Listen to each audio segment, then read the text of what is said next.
Welcome back, y'all, to another episode of Not Your Average Accountant Podcast.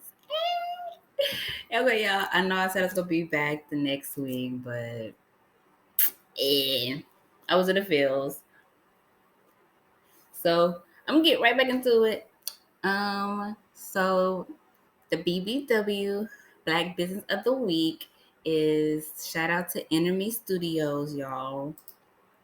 I went and took me a pole class, and y'all, I was so sore. Like, I'm just now becoming unsore. Like, I had a massage on Valentine's Day, and even the masseuse, the lady, was like, "Yeah, you need to stretch." But she's, I can definitely tell you were using your body and, to lift yourself up. So, y'all, I was wondering, if InnerMeStudios was even, black owned, because I have was at their first location, which was off of Westheimer, Richmond area, closer to like, Third Ward. And that's when I tried pole dancing class there as well. And then I had took their they stiletto class. And then so I did my research, and it is black owned. So I was like, why else would they move to, own Emancipation and Third Ward? And so I was like, okay, so it is, and it is owned by Nicole Phillips, and she has been owning and the building that she that is in now is actually a building that was used back in the civil rights movement. And so it said it was an underground headquarters for the local civil rights movement. So that was like, that's so much history that we just releasing up in that space. And all that's probably why we was feeling it like so I was trying to do so I was trying to do like a Valentine's Day thing with the goddesses. And so it was me and Michelle who came out, and it was two other girls that was just in the class. And we were just doing our own thing on our own different skill levels, but we were all enjoying it in our own, I don't know, like pose stripper mode, And Michelle was like, when I was doing my little moves, she was like, yeah, you was just seeing like Yamaja was just roaming through you, and just, I don't know, like the blue. I felt it too. I felt more relaxed and more, I guess, in tune with my body with this pole class. Usually when I take the dancing class, I feel like I'd be stiff. But this time I just felt like really into it. You can even see it like on a video recording. My face was just really like that face you get when you're in the bedroom. So who our instructor? You know, my instructor was, I believe her name was Rihanna, and it's spelled InnerMe INNERME Studios TUDIOS. Let's see, can I go to my previous stuff? Brianna L was the instructor, and she was amazing. Like, she was a great teacher as well, because I felt, again, this time I felt like I was listening this time and actually paying attention. And like how she taught us the steps was very like moving us towards learning the next step, that she was thinking ahead but also showing us the basic moves. So basically we had learned, damn, I forgot the move already. Dang, because it was like the full out, and then it was something halfway. Basically we was picking ourselves up basically on a pole, and y'all, that's basically like you using your own body strength. So oof, I don't know, I'm thinking I'm like 150-ish, so that's 150 that I'm pulling up, and I'm like, god damn, and all that thickness back there. Oof, my arms, shit, I'm still stretching my arms out, they still like, girl. But that did make me say, okay, maybe I guess I'll do a little push-ups every now and then. But it felt so good, and I was so tired. I was sweating after that class, y'all. Like, literally, I was sweating throughout the class. Like, I had to keep wiping myself up so I won't slip on the pole. But I had an amazing time. Definitely will be going back. Um, Maybe I'll get their monthly pass. Because they do have like a monthly class where you can just pay monthly and just go to any class throughout the month instead of paying, like a single pass. But you can go in for like a drop-in class. That's what they call it. When you go like pay, one time. And yeah, it was really good. So I had a great time. Definitely gonna be going back. So look them up, y'all. They are amazing. They have other stuff. They have like Zumba. They have biking, yoga, um, sexy dance chair class, the stiletto. Like I was telling y'all, that's basically like learn like a dance routine in stilettos, and you don't have to wear stilettos or heels if you want to. But yeah, shout them out. Hey. And then while we on BBW, I'm gonna go ahead and go. Oh, did I just exit out of that? Oh no, I didn't. Since it is Black History Month, even though we celebrate every motherfucking day, um, I just wanted to shout out the Deacons of Defense. And I known about them because my mom had told me that my grandfather, her father, Willie Brown Jr., was involved in the Deacons offense. And the story she told me was like, when the KK, because my family from Louisiana, as y'all not, you know who that. But yeah, and so basically when the KKK back in the day used to, try to run through the town and terrorize the blacks. Oh, I need some tissue. Got a little drip drip. Terrorize the blacks. Basically, some black people, black men, took it upon themselves to take matters into their own hands. Protect their own community. As I feel like we may be moving in today, like that. So yeah, so they'd be sitting in trees, hiding out with some guns in their hands, some rifles, the digging the fence, what I'm talking about. And they would just, just in case the KKK or some white person try to mess with some black person, then they, I'm just gonna say they took matters to their own hand. And I feel like that we are moving, and I believe we will need to move into that kind of mindset again. And I know there are some groups out there that are basically kind of doing the same things that the Deacon of Defense did back in the day.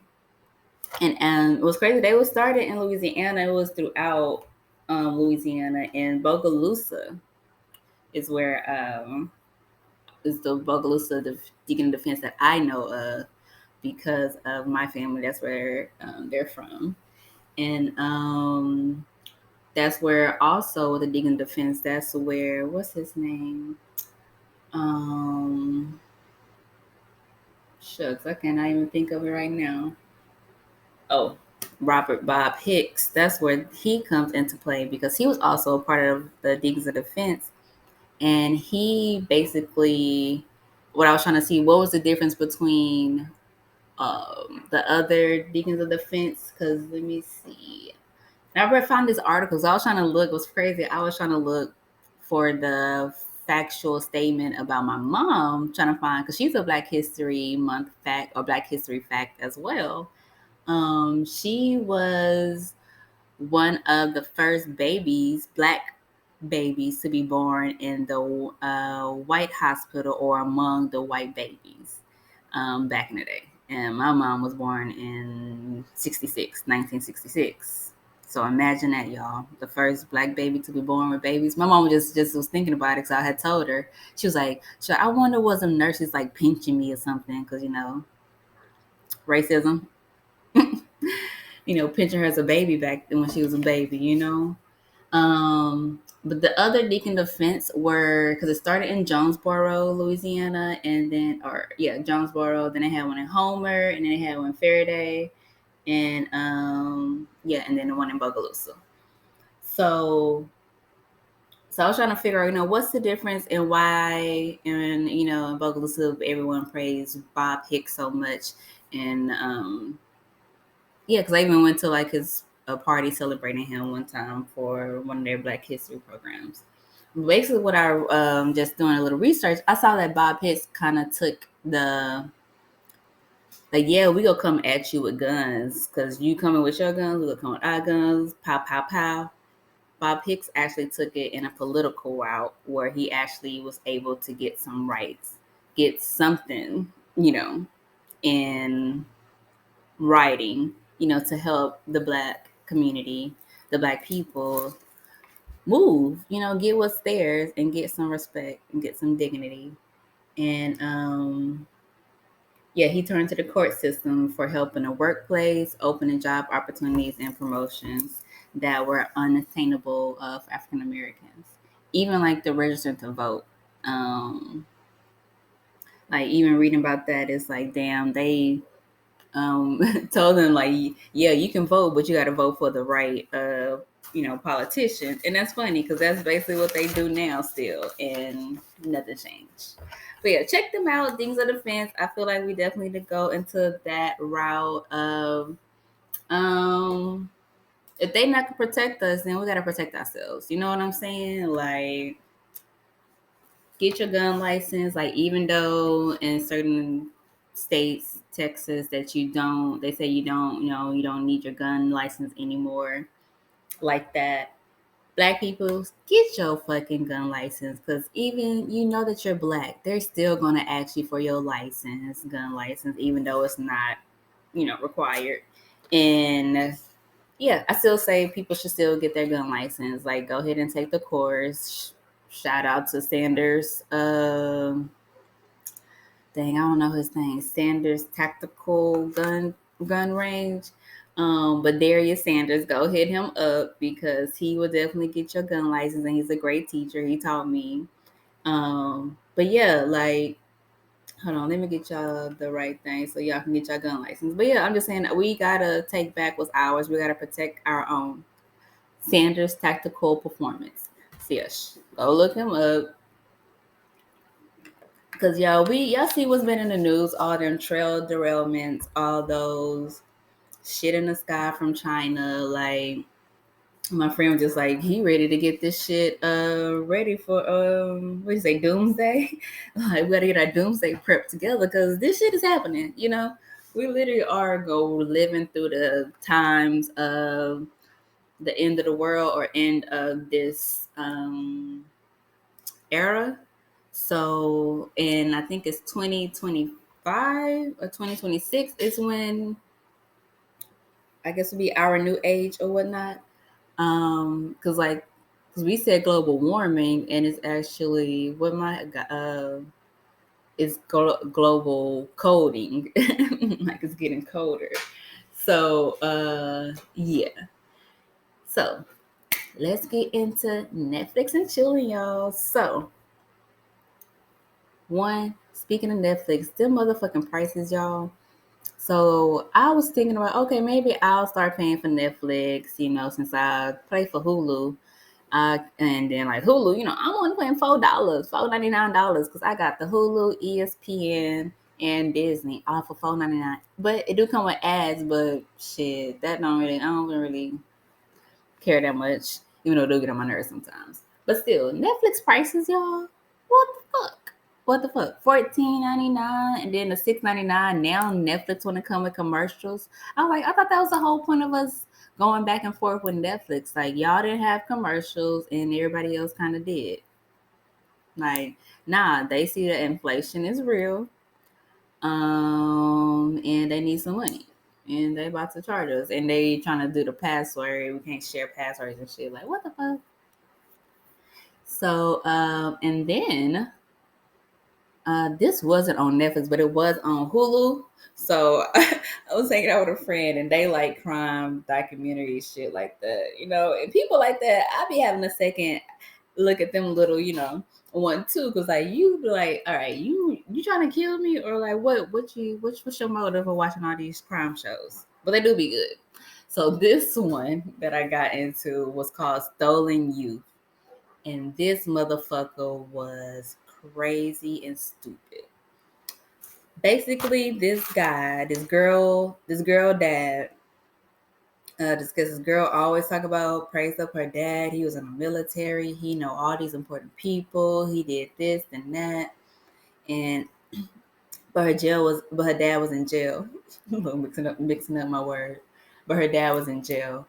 And And then he finally get out, and then he comes and stays in his daughter's dorm room. And his daughter's living with other people because they decided to go and get their own space, I think, outside of college campus, off campus. And yeah, so basically they got this man staying with them. And these kids are like enamored. They basically like in love with this girl dad because of the stories he tell and the pictures he showed of all the famous people he been around. And so like some kids like, oh my god, and then some kids like, why this old creepy man like staying with us, This old man, we 18, he's 17, and he in here with us. And basically that turned into a fucking cult, basically.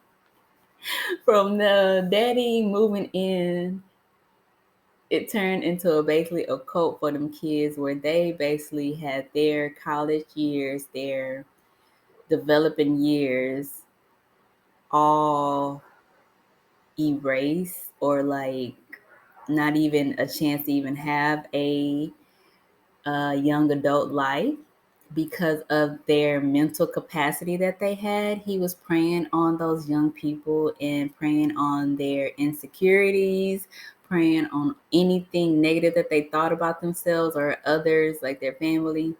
And so, um, and it's like, I'm just like, and throughout the whole show, I'm just thinking like, it couldn't have been me. It could not have been me. And I'm like so thankful that my mom or my parents just, I don't know, I'm just thankful that they just raised me right and that they allowed me to have a mindset of my own that was able to decipher uh stranger danger or good and bad, like spirit be with me. Like these kids really had like mentally stuff going on, and that's how that man was so easily able to get them to like listen to him and to like um believe anything he says, even when he's manipulating their own memories, y'all.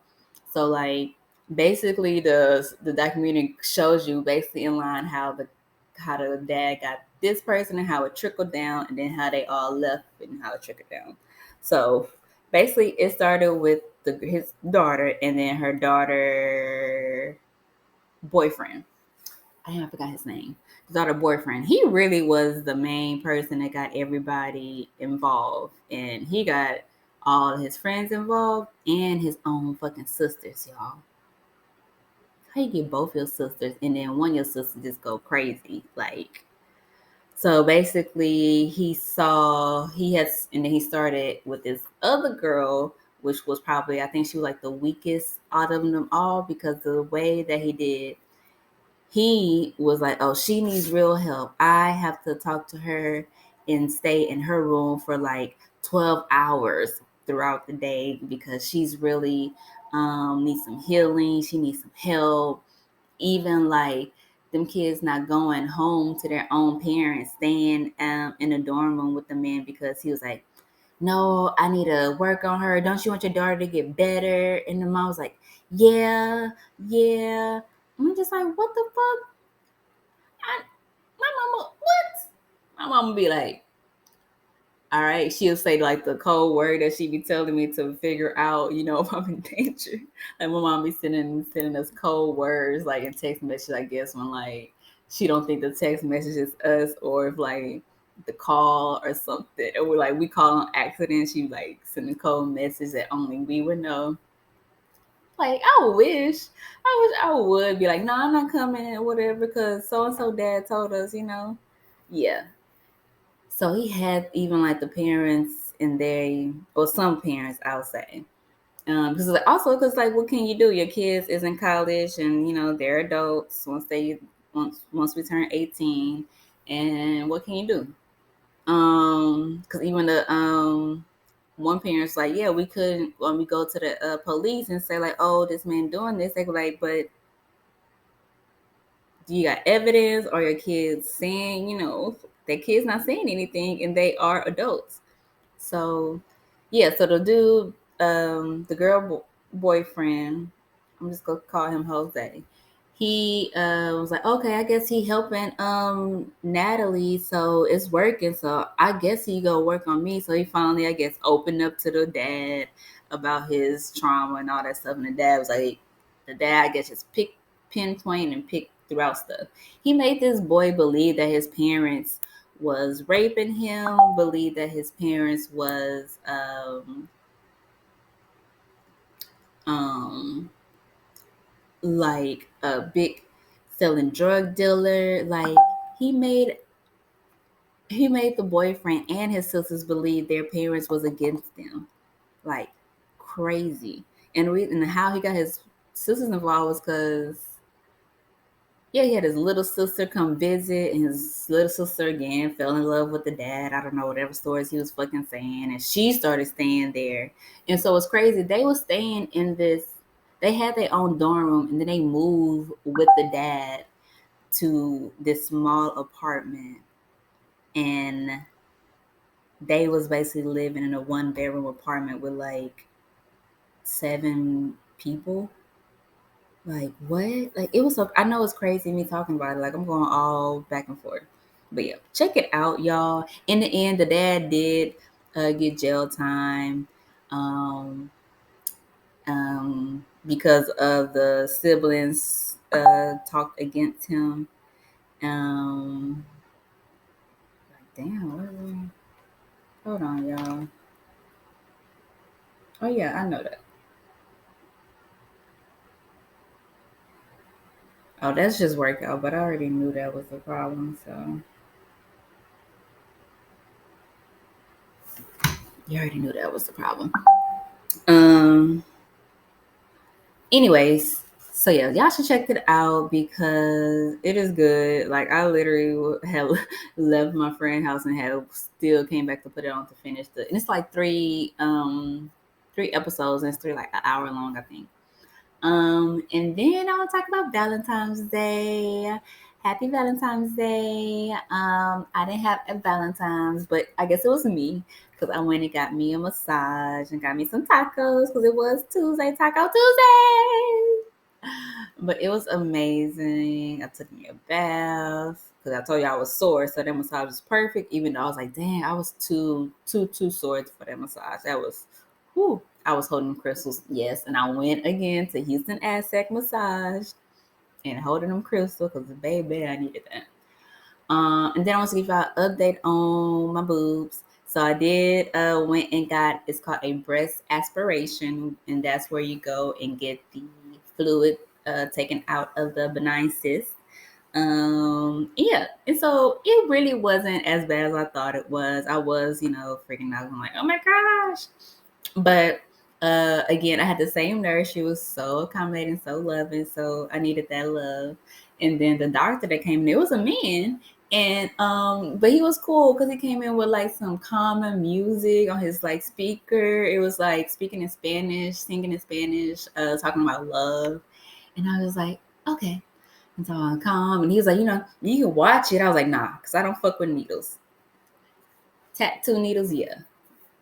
Medical needles, no, especially with the long ass needle. I'll say the part that hurt the most was the numbing part, and they did use a needle to numb my titty. So yeah, that was probably the most strenuous part. And it was just like sting and then like hot, like heat. I don't know.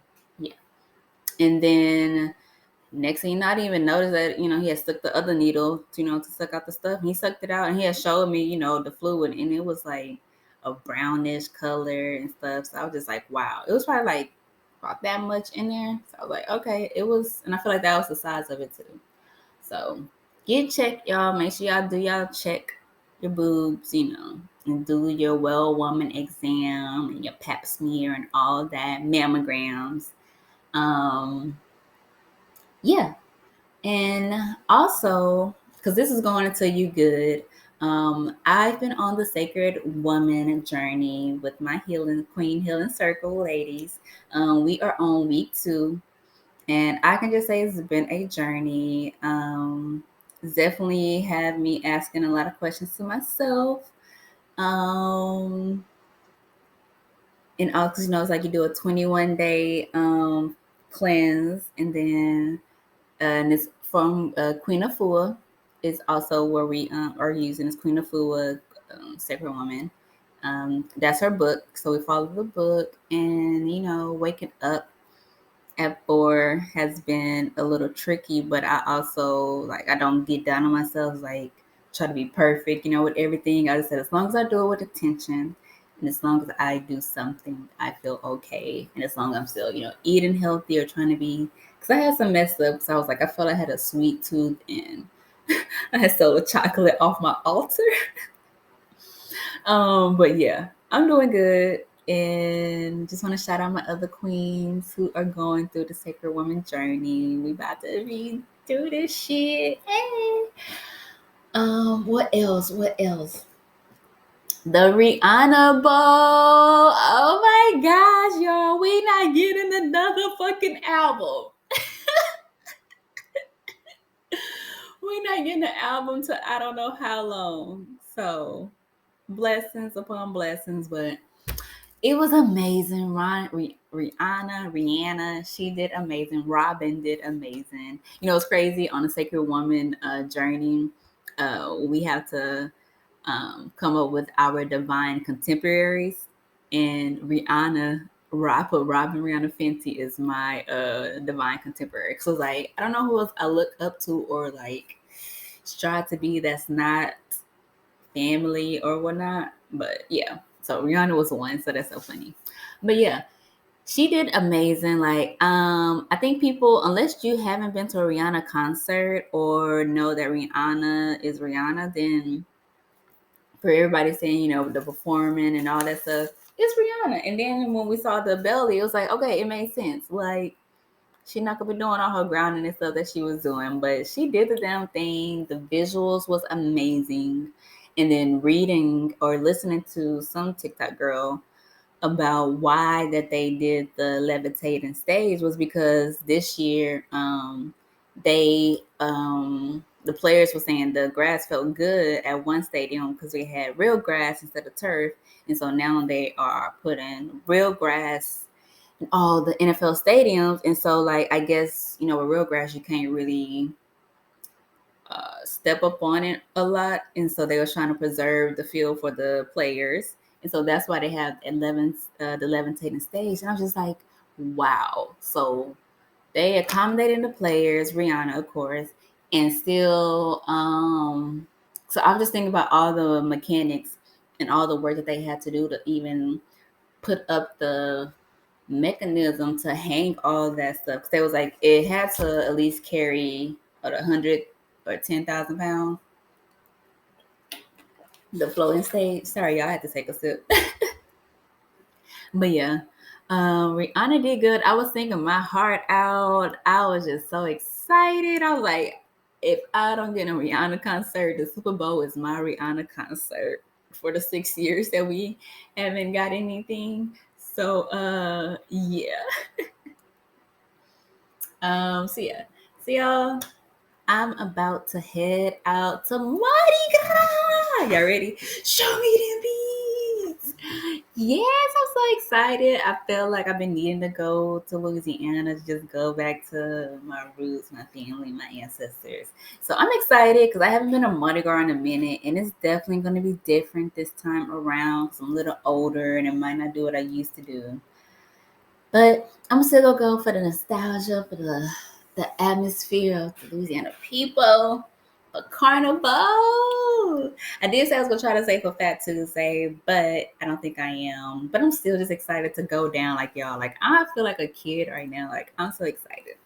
But okay, y'all, I'm about to go, roll up and get prepared. And I'll see y'all when I'm back for the stories for Mardi Gras story. Yeah. All right, bye.